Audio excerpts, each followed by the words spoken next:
क्योंकि जुर्म से निकली हुई पानी को रास्ते में मिली हुई दरिया को ये पूछता नहीं समंदर कितना दूर है।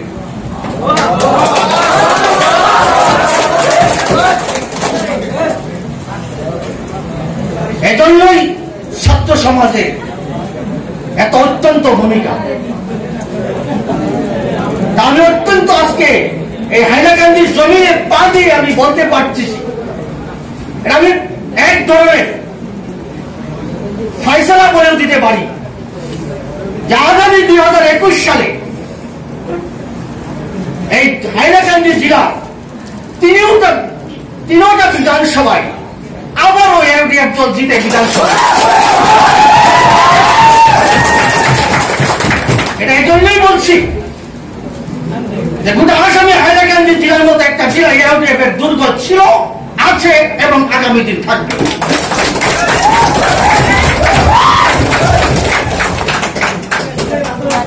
এইটা আগামী দিন পর্যন্ত বহাল রাখার জন্য আপনাদের মতো ছাত্র বন্ধু এবং যুবক বন্ধুরা সঠিকভাবে আগে আসতে হবে, তবেই সেটা আরো বেশি করে মজবুত হয়ে সম্ভব হয়ে উঠবে। আজকে আপনি দেখতে পাচ্ছেন আমাদের এখানে শহীদুল মজুমদার বসা আছে। সর্বপ্রথম যখন আমি হাইলাকান্দিতে এসেছি ছাত্র সংগঠন গঠন করতে, তখন ওনাকে সভাপতি বানিয়েছিলাম। আজকে উনি ছাত্র সভাপতি হওয়ার পরে কোন জেলা পরিষদ, জানি না, হয়তো কোনোদিন অ্যাসেম্বলিতেও দেখা যেতে পারে। এটাই নিয়ম, এটাই নিয়ম। আমরা একদিন আপনাদের মতো ওই পিসের মঞ্চে বসেছিলাম, সম্মুখে আমার নেতারা বক্তব্য দিয়েছিল, আমি শুনেছিলাম। আজকে আমি ওই চেয়ারে বসেছি শুধু একমাত্র এই জন্য, আপনাদেরকে এই চেয়ারে বসানোর জন্য। এটা আমি এই চেয়ারে পার্মানেন্ট বসার জন্য আমি আসি নাই।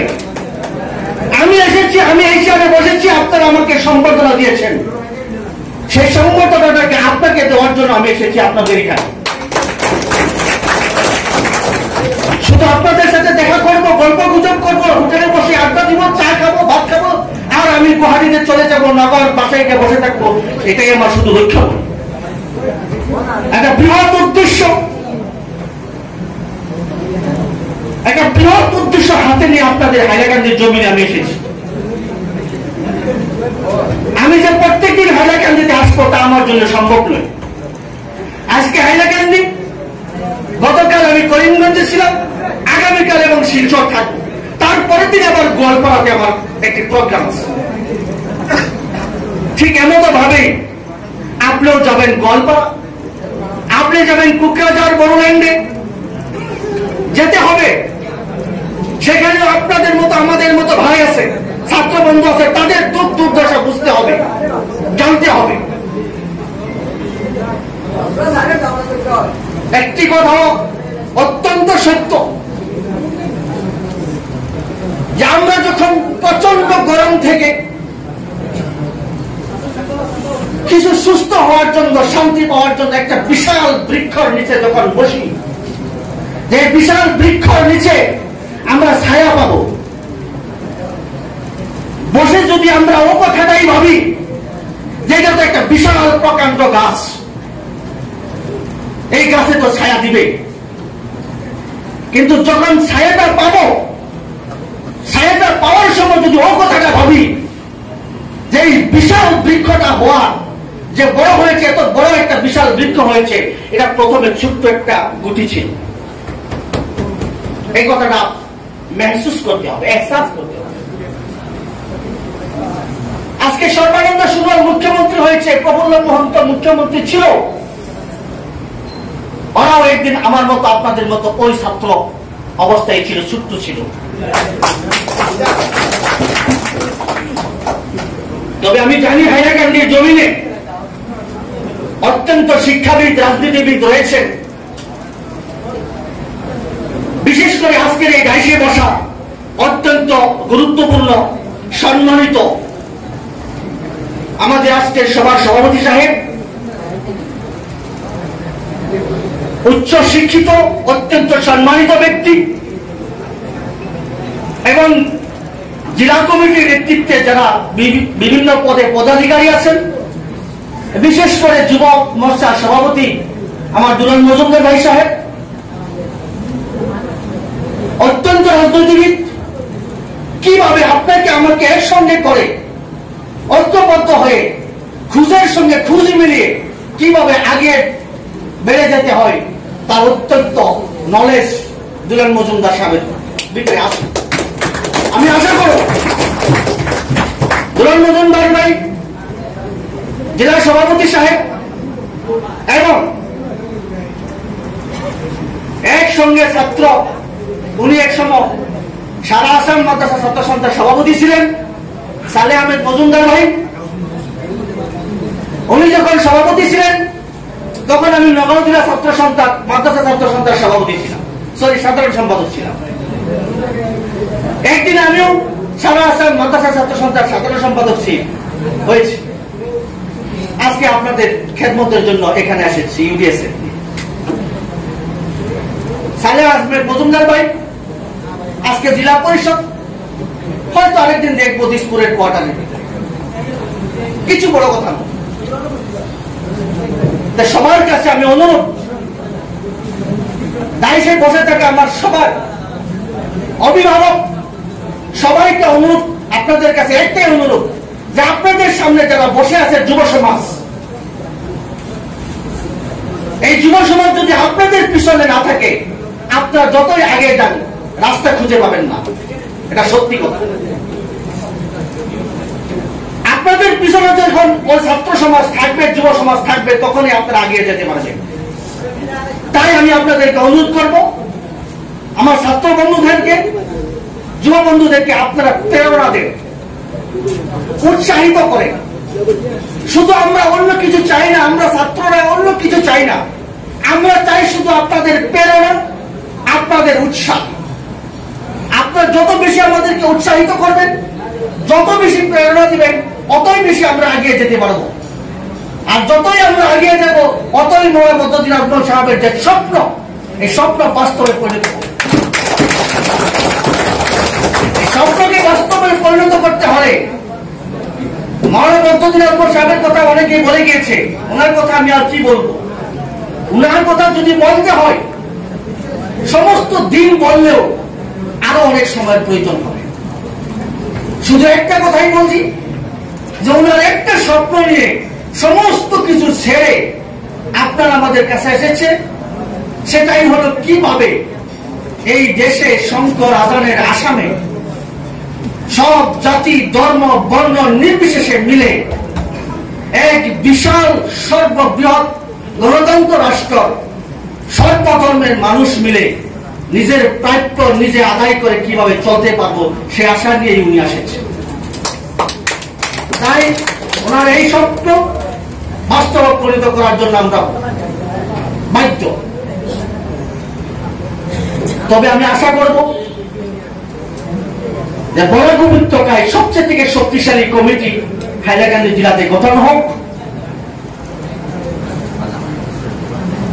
বরাক উপত্যকায় হাইলাকান্দি ছাত্র মোর্চার নেতৃত্বে প্রত্যেকটা সমষ্টিতে গঠিত হয়ে উঠুক এক একটা সমষ্টি কমিটি, সেই সমষ্টি কমিটির নেতৃত্বে গঠিত হয়ে উঠুক এক একটা আঞ্চলিক কমিটি, আর এক একটা আঞ্চলিক কমিটির নেতৃত্বে গঠিত হয়ে উঠুক এক একটা বুথ কমিটি। এই যে আমাদের চেইন, এই চেইনটা যখন পুরো কমপ্লিট হয়ে যাবে, তখন স্বাধীনতার পর থেকে নিয়ে আজ পর্যন্ত এই হাইলাকান্দি জেলা থেকে 3টা বিধানসভা থেকে যত মানুষ বিধানসভায় পাঠানো হয়েছে, তারা যে গাদ্দারি আমাদের সাথে করেছে, ওই হিসাব নিকাশ আমরা নিয়ে নিব। অত্যন্ত আশ্চর্য কথা, আপনাদের স্বাধীনতার পর থেকে এখানে যারা মুরব্বী মানুষ আছেন, তারা দাঁড়িয়ে চুল পাকে গেছে, তারা তো ভালো করে দেখতে পাচ্ছে যে হাইলাকান্দি জেলা থেকে প্রত্যেক 5 বছর পর পর একজন করে বিধায়ক বানিয়ে দিসপুরে পাঠায়। কিন্তু তারা কি করে গিয়ে, তারা কি করে জানেন? দেখেছেন কোনদিন? আজকে বলে দিই, আজকে বলে দিই, তাদেরকে জিজ্ঞাসা করবে, আগামী 2021-এ যাদেরকে পাঠানো হবে তাদেরকে জিজ্ঞাসা করবে। তারা সেইখানে গিয়া, এখন তো লাইন চলে গেছে, সেই ঘরে কোনোদিন লাইন যায় না। শীত তাপ নিয়ন্ত্রিত অত্যন্ত আরামদায়ক একটি কুঠারি, সেই কুঠারি পাওয়ার পর সেই কুঠারিতে ঢুকার এক মুহূর্ত আপনাকে আমাকে পায়ে ধরতে বেশি সময় লাগে না। যে কোনো কলে কৌশলে ছলে বলে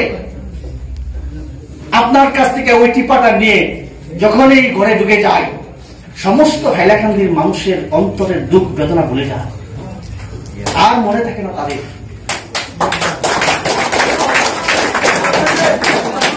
যখন নাকি 7.5 বছর কমপ্লিট হয়ে যায়, তখন আমার মাথাটা সোজা হয়ে দাঁড়ায়। তখন আবার 4.5 বছর যখন কমপ্লিট হয়ে যায়, হাতে মাত্র 5-6 মাস সময় বাকি আছে, তখন আবার মাথাটা সোজা হয়ে দাঁড়ায়, এই এখন তো আবার যেতে হবে। তাই এটা আমাদের অত্যন্ত দুর্ভাগ্য যে বরাক উপত্যকে যারা বিধানসভায় গিয়েছেন, তারা বলিষ্ঠভাবে কোনদিনও বরাক উপত্যকার মূল সমস্যার কথা বিধানসভায় তুলে ধরে নাই। আমি অনুরোধ করব যে আপনাদের নেতৃত্বে, আপনাদের সহযোগিতায় একজন দক্ষ উচ্চ শিক্ষিত বিধানসভায় যাওয়ার পর যাতে কথা বলতে পারে, স্পিকারে বলবে 1 মিনিট 2 মিনিট, সে বলতে লাগবে নয় 5 মিনিট 6 মিনিট লাগবে আমার। আপনাদের কথা বলতে হবে তো, সে মতো একজন মানুষ এখান থেকে তৈরি করে আপনারা পাঠান। সময় আমাদের অত্যন্ত খারাপ, অনেক সমস্যা আপনার আমাদের সামনে আছে। আমরা কিভাবে আমাদের মা বোনকে নিয়ে, আমাদের বাপ চাচা ভাই তাদেরকে নিয়ে গড়ে রাত্র জীবন করতে পারবো শান্তিতে, সেই ব্যবস্থা করুন। নচেত সামনে যে সময়টা আমাদের সামনে সম্মুখে অত্যন্ত ভয়ানক। আপনি ঘরে শুনেছেন, আপনি জানেন না আপনার মাকে ঘর থেকে উঠিয়ে নিয়ে যাচ্ছে। আপনাদের বরাকে কতটুকু হয় জানি না। আমাদের ব্রহ্মপুত্র উপত্যকা, বিশেষ করে নামুনি আসামে গেলে দেখা যায় কত কিছু যে দেখা যায়, বলে শেষ করা যাবে না। বাচ্চাটা যখন জন্ম নেয়, তখন সবচেয়ে থেকে বাচ্চাটা মার দুধ খাওয়ার জন্য যে অবস্থা করে, সেই বাচ্চাটাকে যখন বাপে লালন পালন করতে হয় আর মার কাছে যখন টাইমলি নিয়ে যেতে হয় মার স্তন থেকে দুধ খাওয়ানোর জন্য, তাও কি মাঝে একটা পার্টিশন থাকে, পার্টিশনের মধ্যে গ্রিল থাকে, এই গ্রিলের কাছ থেকে নিয়ে বাচ্চাকে মার দুধ খাওয়ানো হয় আর বাচ্চাকে জীবিত রাখা হয়। এই হলো আপনাদের আমাদের আসামের অবস্থা। সেই অবস্থার থেকে পরিত্রাণ পাতে হবে। সময় আমাদের সামনে সমাগত, বসে থাকার সময় মোটেও নেই। সর্বশেষে হাইলাকান্দি জেলাতে একটি শক্তিশালী ছাত্র মোর্চার কমিটি কামনা করে আমি আমার বক্তব্য শেষ করছি। ধন্যবাদ। একটু আগে সবাই আপনি বলেছিলেন যে হাইলাকান্দি 3 আসন দখল করবে ইউডিএফ আগামী বিধানসভা নির্বাচনে। অসম রাজনীতিতে কংগ্রেসের সঙ্গে আতাত চলছে বা আতাতের একটা সম্ভাবনা রয়েছে। এই পরিস্থিতিতে আপনি যে বলেছেন হাইলাকান্দি 3 আসন দখল করবে ইউডিএফ, তাহলে কি কংগ্রেস কোনো আসন হাইলাকান্দিতে পাচ্ছে না? এই ব্যাপারে আপনার প্রতিক্রিয়া কি? বর্তমান আমাদের ইউডিএফ দলের দখলে হাইলাকান্দি জেলার কোনোটা সমষ্টি আছে, আর আমাদের ইউডিএফ কংগ্রেসের সঙ্গে মিত্রতা হবে এটা আলোচনা হয়েছে, কিন্তু সিট ব্যাপারে যেটা এটা এখন পর্যন্ত আলোচনা হয় নাই। আমাদের দলের সুপ্রিমো হজরত মহামুদ্দিন আজমল সাহেব আসামে আসার পর এই বিষয়ে দুই দলের কান্ডারি একসঙ্গে বসিয়া তারা ঠিক এটা সিদ্ধান্ত করবে। আমরা আশাবাদী, যেহেতুকে বর্তমান হাইলাকান্দি জেলাতে ইউডিএফ দল তিনটা সমষ্টিতে বর্তমান ইউডিএফের দখলে, আর আমাদের সাংগঠনিক স্থিতিও হাইলাকান্দিতে অত্যন্ত মজবুত। কংগ্রেস বা অন্যান্য রাজনৈতিক দলের সাংগঠনিক স্থিতি মোটেও ঠিক নয়। তো ও ব্যাপারে আমরা আশাবাদী, নিশ্চিতভাবে হাইলাকান্দি জেলাতে 3টা সমষ্টি। আসন ব্যাপারে এখনো তো আলোচনা হয়নি, আপনি বললেন। তার আগে আপনি বললেন যে হাইলাকান্দি 3 আসন দখল করবে ইউডিএফ। স্পষ্ট একটা কথা স্পষ্ট হয়ে গেছে যে বোঝা যাচ্ছে যে কংগ্রেস কোনো আসন পাচ্ছে না জোট রাজনীতিতে। না, এটা কোনো কথা নয় যে তারা কি বলছে না বলছে সেটা কোনো বিষয় নেই। যেহেতুকে আমরা একটা কথা স্পষ্ট হয়েছে যে এটা মিথ্যতাটা হওয়াটা সঠিক, কিন্তু সিট ব্যাপারে যেটা আলোচনা এটা এখন পর্যন্ত চূড়ান্ত হয় নাই। ওই দিক দিয়ে আমরা দলের কর্মী হিসাবে আমরা পূর্ণভাবে আশাবাদী আমরা এলডিএফের দখলে রাখবো যে কোনো। কংগ্রেস ইউডিএফ জোট ক্ষমতায় এলে মুখ্যমন্ত্রী হবে বদরুদ্দিন আজমল, এই ব্যাপারে আপনার মতামত কি? মুখ্যমন্ত্রী আজমল সাহেব হবে বলে আজমল সাহেব বলে নাই, আর আমাদের এলডিএফ দল মুখ্যমন্ত্রী দৌড়ে নেওয়া কীভাবে সবাই মিলে একজন ভালো একজনকে মুখ্যমন্ত্রী পাঠাবে সেটা আলোচনা ভিত্তিক হবে। সেটার সময় এখনো হয়নি, যখন হবে তখন নিশ্চয় আমাদেরকে অবগত। অসম সরকার মাদ্রাসা বন্ধ করার সিদ্ধান্ত নিয়েছে, এই ব্যাপারে আপনার দলের স্থিতি কি? এটা আমাদের দলের স্থিতি বলতে এটা আসামের শিক্ষামন্ত্রী তথা বিত্তমন্ত্রী সাহেবের বিধানসভা এখানে উনি বলছেন, এটা উনি বলছেন, ওনার মতে তো আর সারা আসাম চলে না। উনি বলছেই সেই জন্যই যে এটা মানে বন্ধ হয়ে যাবে তা সম্ভব নয়, কারণ কয়েক দশক জুড়ে এই মাদ্রাসা অনুষ্ঠানগুলি চলবে। এটা উনি বলছে, বলাতে যেটা হয়ে যাবে এটা সম্ভব না। যতটুকু সম্ভব যদিও এইরকম কোনো পদক্ষেপ নেই, এটা মুখের কথা উনি বলছে, এখনো অফিসিয়ালি কোনো কিছু হয় নাই।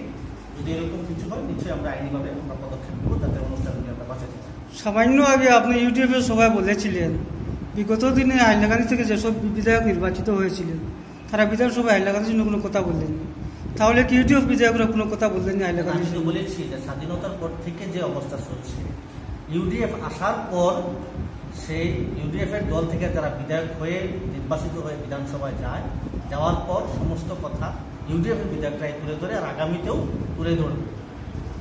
এই কথাটা স্পষ্ট আমি আপনাদেরকে বলে দিয়েছি। ইউডিএফ আসার পর ইউডিএফের বিধায়ক, তো স্বাধীনতার পর থেকে যত বিধায়ক হয়েছে তারা এখান থেকে গেছে। আর বরাক ভ্যালির যেটা মূল সমস্যা সম্মুখীন তারা মাত্রতা করবে। বরাক ভ্যালির মূল সমস্যা কি কি আছে আপনি কি মনে করেন? আমার যেটা আমি দেখলাম বিশেষ করে বরাক ভ্যালিতে মূলত যেটা বান বরাক নেওয়ার যেটা সমস্যা, এটা অত্যন্ত ভয়ানক সমস্যা।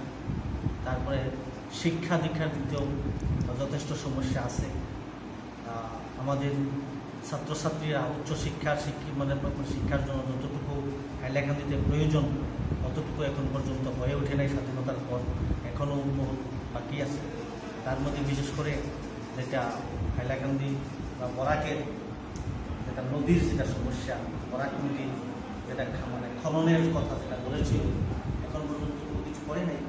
এই ব্যাপারে আরও অনেক সমস্যাই আছে, যেগুলি সমস্যা সমাধানের কথা তারা বিগত দিনও কোনো কিছু করে।